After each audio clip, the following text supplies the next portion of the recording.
Delhi NCR में चोरी की खबरें तो आए दिन आती रहती हैं, लेकिन सोचिए जरा, अगर चोर पुल को ही अपना निशाना बनाने लगे तो क्या होगा। नोएडा में चोरों ने पुल के नट बोल्ट और प्लेट ही खोल ली। सेक्टर 38A गार्डनिया मॉल और फिल्म सिटी के बीच शाहदरा ड्रेन पर बने नए पुल से चोरों ने 400 नट बोल्ट और 11 प्लेटें चोरी कर ली, जिसकी वजह से पुल को आनन फानन में 15 दिन के लिए बंद करना पड़ा।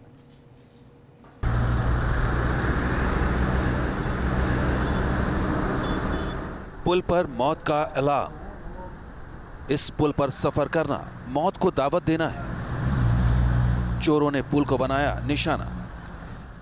पुल के 400 नट बोल्ट किए चोरी।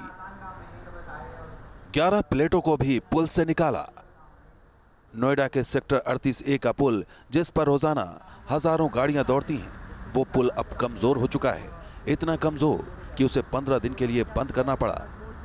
सेक्टर 38A के गार्डनिया मॉल और फिल्म सिटी के बीच शाहदरा ड्रेन पर बने नए पुल से चोरों ने 400 नट बोल्ट और 11 प्लेटें चोरी कर ली हैं, जिनकी कीमत लाखों में बताई जा रही है। ये प्लेट आमतौर पर बाजार में नहीं मिलते, क्योंकि ये काफी हाई स्ट्रेंथ का मटेरियल होता है। बोल्ट भी नॉर्मल नहीं होते, बल्कि ये काफी हाई फ्रिक्शन वाले होते हैं। नोएडा में चोरों के हौसले बुलंद हो गए हैं, और ये हौसले इतने बुलंद हो गए हैं कि अब चोर बड़ी बड़ी चीज़ों की चोरी करने में भी नहीं चूक रहे हैं। आपको बताऊं कि नोएडा का ये एक ओवर ब्रिज है, और उस ब्रिज के नीचे हम खड़े हुए हैं, और यहाँ पर चोरों ने अपना हाथ साफ किया है।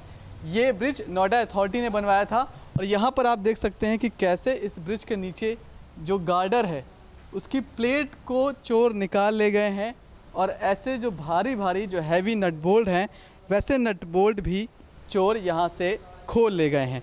लगभग 400 नट बोल्ट यहाँ से गायब हुए हैं, और ऐसे ही 7-8 प्लेटें यहाँ से गायब हो गई हैं। ये प्लेटें बेहद महत्वपूर्ण है। आपको बताऊं, जैसे कि यहाँ आप देख सकते हैं कि ये गार्डर है, और ये 2 हिस्सों में फ़िलहाल दिखाई पड़ रहा है। उसके नीचे जो प्लेट लगी हुई थी, वो प्लेट ही इन 2 गार्डर्स को आपस में जोड़ती थी।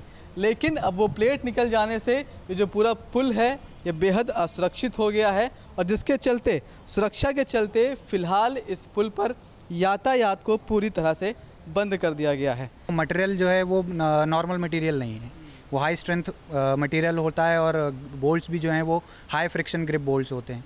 तो वो मटेरियल की अवेलेबिलिटी भी वो नहीं है, तो वो सब चोरी हुआ है यहाँ से। पुल से प्लेट और नट बोल्ट चोरी होने से पुल कमजोर हो चुका है, जिस पर सफर करना खतरे से खाली नहीं है। पुल को भूकंप से बचाने के लिए भूकंप रोधी मटेरियल भी लगाया गया था। चोरों ने उस पर भी हाथ साफ कर लिया है। सीस्मिक अरेस्टर या ब्रैकेट हम उसको बोलते हैं, जो अर्थक्वेक रेजिस्टेंस के काम आता है, वो चोरी कर लिया गया है। लोगों की सुरक्षा को देखते हुए प्रशासन ने पुल को फिलहाल 15 दिनों के लिए बंद कर दिया है। लगभग 11 प्लेट हमारी, जो नीचे हमारे गर्डर लगे हुए हैं, जो लोहे के गर्डर हैं, जिनको जोड़ने के लिए प्लेटें और नट बोल्ट लगाए गए हैं।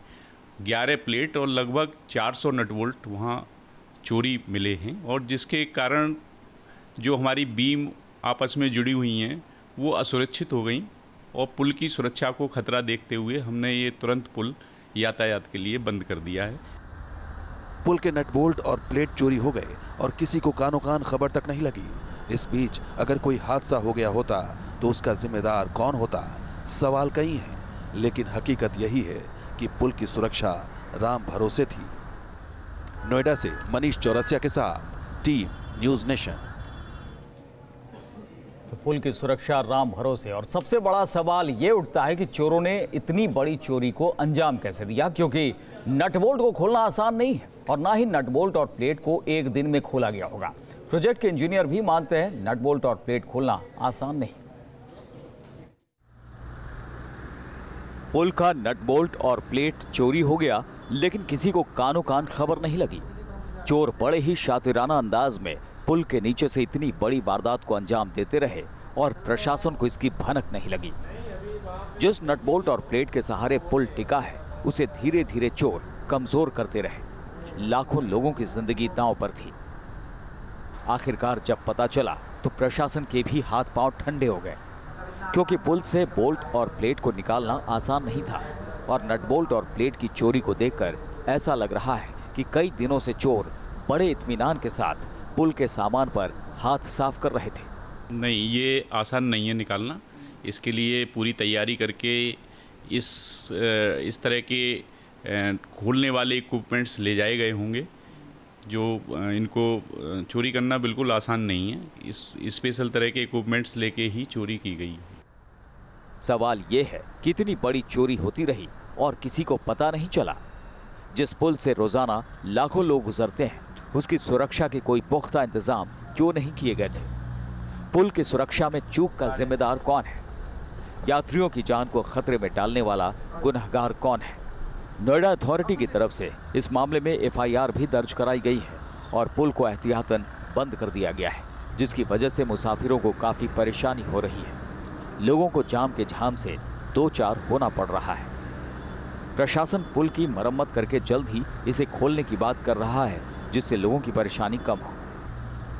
इस पुल पर यातायात का दबाव काफ़ी है और इसको शीघ्र से शीघ्र खोलने की तैयारी की जाएगी, क्योंकि इसमें स्पेशल स्टील का प्रयोग किया गया है। स्टील प्रोक्योर करके और उसको फैब्रिकेट करके उस नट बोल्ट इसके लगा के लगभग 15 दिन का समय लगना संभावित है। गनीमत ये रही कि चोरी की इस वारदात के बाद भी कोई अनहोनी नहीं हुई। अब लोगों को पुल के जल्दी खुलने का इंतजार है, जिससे उनकी परेशानियां कम हो। वहीं पुल की देखरेख करने वाले अधिकारियों के सामने चुनौती इस बात की है कि इस तरह की वारदात दोबारा ना हो। नोएडा से मनीष चौरसिया के साथ टीम न्यूज़ नेशन। तो एक बड़ा हादसा भी यहाँ पर हो सकता था, समय रहते खैर इसका पता चल गया।